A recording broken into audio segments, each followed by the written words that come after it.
कोई बहुत 2 नंबर का काम करके 3 नंबर का काम करके जितने नंबर का काम होता हो करके पैसा कमा लो। एक व्यक्ति नालायक निकल गया पूरा लीप देगा। जितना इकट्ठा किए हो श्रम करके एक बार में नष्ट कर देगा। धन कमाना बड़ी बात नहीं है, धन का सदुपयोग करना बड़ी बात है। सत्राजीत धन तो पाता था लेकिन सदुपयोग नहीं करता था, तो भगवान ने कहा कि इस धन से मैं प्रजा का पालन पोषण करूंगा। सत्राजीत ने मना कर दिया। भगवान ने कहा आपकी वस्तु है, आपने मना कर दिया, भाई नहीं देंगे। सदुपयोग कैसे करना है ये आवश्यक है। एक राजा था, राजा ने अपने सभी कर्मचारियों को एकत्रित किया। आज हम सबको उपहार देंगे। उपहार देने के लिए सबको एकत्रित किया। जो महल की साफ सफाई करता था, कचरा फेंकता था, राजा ने उसको सोने का पात्र दिया, इतना सोने का कि ये ले जाएगा, बेच देगा तो बहुत धन मिलेगा। सोने का पात्र देकर के विदा किया। अब जब वह व्यक्ति देखा कि ये तो बड़ा सा पात्र है, सोने का है, कचरा ही फेंकता था, सोचा कल से इसी से कचरा फेंकूंगा। दूसरे दिन वही पात्र लेकर के गया, महल के किनारे कचरा भर रहा था सोने के पात्र में। राजा की नजर पड़ी तो राजा नेत्र झुका लिया कि मैंने कुपात्र व्यक्ति को दान दे दिया, जिसको यही नहीं पता कि सोने की कीमत क्या है। धन प्राप्त करना बड़ी बात नहीं है, उसकी योग्यता कहाँ है, उसकी जरूरत कहाँ है, उसकी आवश्यकता कहाँ है, उसे कैसा प्रयोग करना चाहिए, उपयोग करना चाहिए, ये ज्यादा आवश्यक है। परंतु एक दिन सत्राजीत का छोटा भाई प्रसेनजीत मणि को लेकर के गया निकलने के लिए। मैं आपसे हमेशा कहती हूँ, प्रभाव और भाव जब दोनों ज्यादा बढ़ जाते हैं तो स्पष्ट दिखना बंद कर देता है। प्रभाव, लाइट जल रही है, लाइट को 2-3 सेकंड देख लीजिए, फिर सामने वाले का चेहरा लाल पीला दिखाई देगा, ये प्रभाव है। भाव, किसी से हम मिले, ज्यादा भाव में आ गए तो नेत्रों में अश्रु आ जाते हैं, और जब आंखों में आंसू हो तब भी सामने वाले का चेहरा धुंधला दिखाई देता है। भाव और प्रभाव में स्पष्ट दिखता नहीं है, इसलिए भाव और प्रभाव में देखने के बाद एक बार और देखना चाहिए, जो मैं देख रहा हूं वो सही है कि नहीं। और जिसके पास प्रभाव होता है वो बिना दिखाए मानता नहीं है।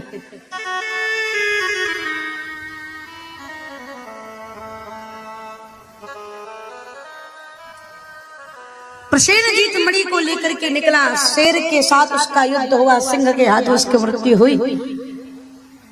वही समंतक मणि जामवंत जी पा गए, लेकर के गए, जामवंत जी के हाथ में दे दिया, बेटी ये आपकी अमानत। अब सत्राजीत ने देखा कि मणि गायब हो गई, तो 2-4 दिन बीताते एक दिन अपनी पत्नी से कहा कि मैं कन्फर्म नहीं हूं, लेकिन हमें लगता है कि द्वारिकाधीश ने हमारी मणि चुरा ली। अरे वो तो बचपन के चोर हैं, घर घर माखन चुराते थे, मणि चुराना कौन सी बड़ी बात है। लेकिन सुनो देवी, जब तक मैं कन्फर्म ना हो जाऊं, पता ना लगा लूं, तब तक तुम किसी से कहना मत।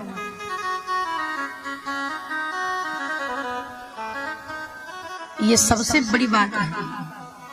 मेरी बात जरा ध्यान से सुन लो। जो बहुत गुप्त बात हो, पहली चीज तो वो स्त्रियों से बताई ना जाए, और अगर बता ही दिए हो तो बताने के बाद भूल कर ये मत कहना, देखो देवी जी किसी से कहना मत। अगर ये कह दिए तो बिना कहे रह ही नहीं पाएंगे। इसके पीछे भी मैंने कई बार निवेदन किया है।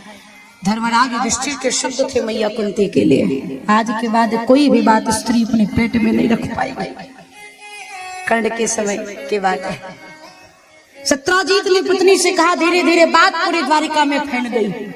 भगवान द्वारिकाधीश ने जब समयंतक मणि को चुरा लिया, भगवान गर्गाचार्य के पास गए, बोले गुरुजी बचपन में जो वृंदावन में किया था वो भारी पड़ रहा है, लोग मुझे चोर ही समझते हैं, क्या करूं। गर्गाचार्य जी कहते हैं कि आप के मस्तक पर जो कलंक लगा है आप स्वयं इसको समाप्त करिए। भगवान मणि को ढूंढने के लिए निकल पड़े। प्रसेनजीत के शव को देखा, भालू के चरणों के चिन्ह को देखते हुए गए और कहो श्री सुखदेव भगवान परीक्षित जी से कहते हैं राजन की भगवान जब जाकर देखे तो जामवंती के हाथ में वो मणि थी। मणि को देखकर भगवान ने हाथ से छीन लिया। जामवंती जी रुदन करने लगे। जामवंत जी आए। द्वारिकाधीश भगवान कृष्ण के साथ जामवंत जी का युद्ध होने लगा। 28 दिन तक युद्ध चला। एक दिन युद्ध करते करते करते करते जामवंत जी की दृष्टि भगवान के पद चिन्हों पर गई। भगवान के चिन्हों को देखा जिसमें शंख है, धनुष बाण है। जब उन सारे चिन्हों को देखा तो सोचा हो सकता है मेरा भ्रम हो, लेकिन जैसे भगवान कृष्ण की मुष्टिका का प्रहार उनके वक्ष स्थल पर पड़ा, मौका पड़ते ही समझ गई ये मौका तो भगवान का ही है, तभी इतना खतरनाक है। चरण को पकड़ लिए, प्रभु आप तो मेरे राम हैं, मेरे राघव हैं, मेरे इष्ट हैं, प्रभु हमें क्षमा कर दीजिए, हमने आपसे युद्ध किया। भगवान ने कहा आपने हमसे युद्ध नहीं किया, हमने आपसे किया। क्यों? भगवान कहते त्रेता का उद्धार था, द्वापर में चुपता कर रहा हूं। त्रेता में जामवंत जी बड़े बलशाली थे, वृद्ध थे लेकिन बलशाली थे। एक दिन राम जी से कहा कि प्रभु मेरे बराबर बलशाली मुझे कोई दिख नहीं रहा है, मेरे हाथ में खुजली हो रही है, दो हाथ आपे से हो जाएगा।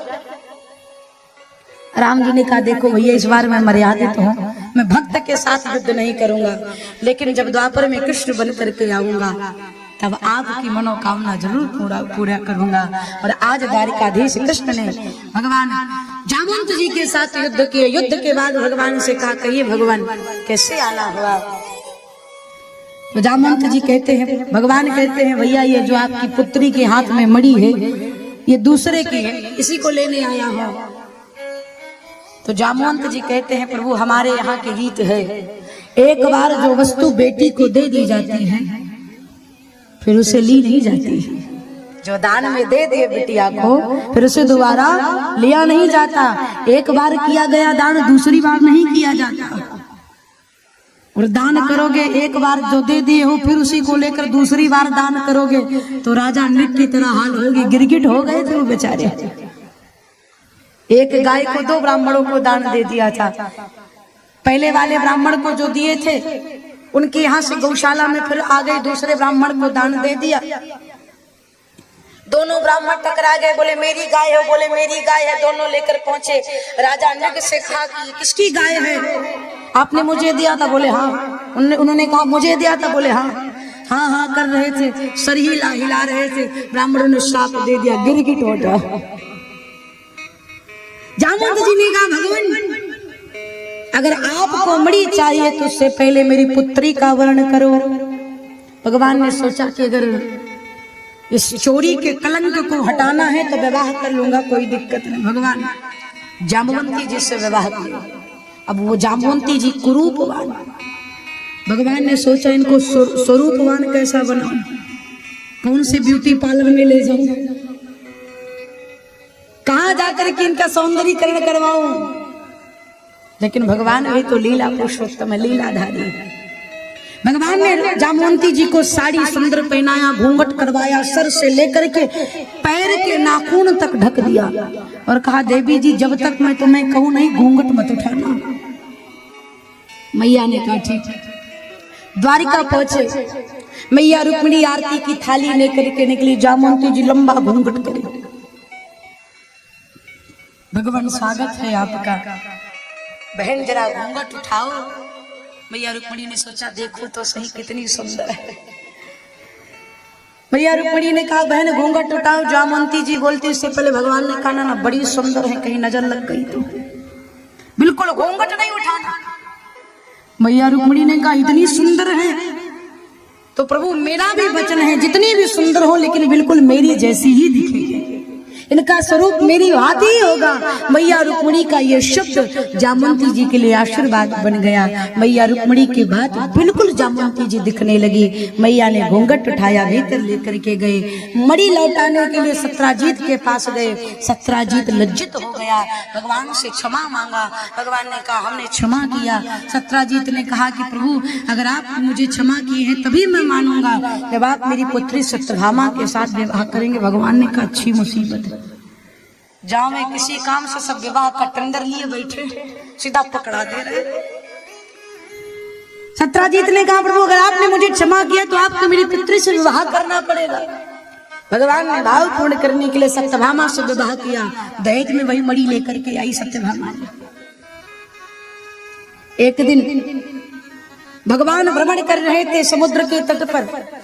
एक स्त्री ध्यानस्थ होकर के बैठे थे अर्जुन के साथ। अर्जुन ने सोचा जाकर देखो तो सही स्त्री कौन है। सूर्यपुत्र यमराज की बहन कालिंदी बैठे थे। अर्जुन ने कहा देवी किसकी प्रतीक्षा कर रही हो। कालिंदी ने कहा द्वारिकाधीश की। क्यों? उनको पति के रूप में प्राप्त करना चाहती हूँ। अर्जुन दौड़ दौड़ करके बोले प्रभु आजकल आप ही की लॉटरी लगी है। भगवान की 8 रानियां हुई, 16,100 कन्याओं को भौमासुर बंदी बनाकर रखा था। भगवान ने भौमासुर का उद्धार करके 16,100 कन्याओं का वर्ण किया। इस प्रकार से भगवान के कुल मिलाकर के 16,108 विवाह हुए।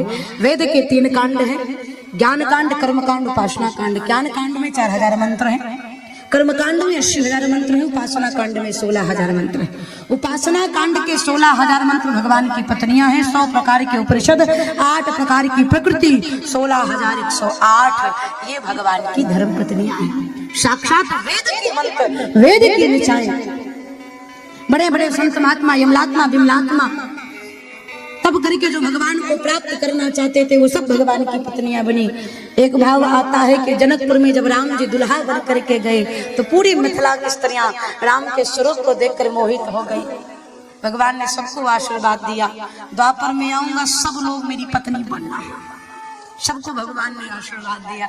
इस प्रकार से भगवान का परिवार 16,108 पत्नियां, प्रत्येक पत्नियों को 10-10 पुत्र, 1-1 कन्या।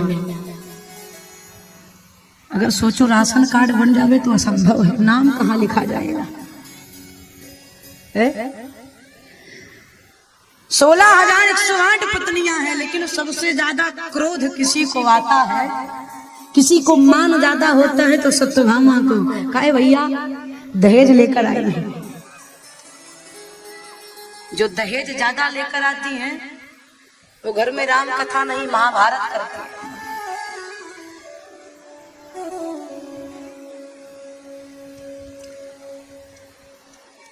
मैं एक कहानी सुनाऊं आपको। इनके जैसे बहू देखने गए बेचारी, जैसे ये भी साधु एकदम चुपचाप रहते, भजन करते, बहुत अच्छे व्यक्तित्व के धनी हमारे। बोले कि बिटिया रामायण पढ़ना आता है? उसने कहा जी। गीता पढ़ना आता? उसने कहा जी। महाभारत पढ़ना आता? उसने कहा जी। बोले बेटा कुछ सुना दो। लड़की बड़ी चालाक थी। उसने कहा बाबूजी गीता और रामायण यहाँ सुन लीजिए, महाभारत घर में आकर करके दिखा दूंगे, सुनाने की क्या जरूरत। अच्छा भाई, वो बड़े धर्मात्मा आदमी थे, वो बेचारे नहीं समझ पाए, विवाह करके आई। अगले दिन सासू मैया ने बहू से कहा बहू बेटा तुझे रसोई में क्या आता है? बहू ने कहा माँ जी मुझे रसोई में चक्कर आता है। उसमें प्रवेश की नहीं कि चक्कर आना वही आया। संपत्ति लेकर के आएगी, संपत्ति के मैं खिलाफ नहीं हूं, या संपत्ति मांगो अच्छी बात है, लेकिन सामर्थ्यवान व्यक्ति से। और जो सामर्थ्यवान होगा उससे मांगने की जरूरत नहीं पड़ेगी, वो देगा। एक बाप अपने जीवन भर की पूंजी उस समय लगाता है जब अपनी बिटिया का विवाह करता है। 2 बात मैं कहूंगी इस विषय पर, मेरी बात को हो सके तो जीवन में उतारने का प्रयास करिएगा। प्रबुद्ध श्रोता बैठे हैं, बुजुर्ग बैठे हैं, और समाज के जो वृद्ध होते हैं वो कर्णधार होते हैं। इसलिए पहला निवेदन मैं आप सभी से करूंगा कि जब किसी बेटी को देखने के लिए जाइए किसी कन्या का अपने पुत्र के लिए वर्ण करने के लिए जाइए, वधू बनाने के लिए जाइए, तो घर वालों से पहला प्रस्ताव रखो, भैया शिक्षा कम होगी चलेगा, संपत्ति नहीं दोगे चलेगा, लेकिन मुझे संस्कारवान बहू चाहिए। और अगर संस्कारवान बहू आ गई तो आपके घर को स्वर्ग बना देगी। दूसरा, युवाओं के लिए निवेदन है, जब आप किसी के विवाह में जाओ,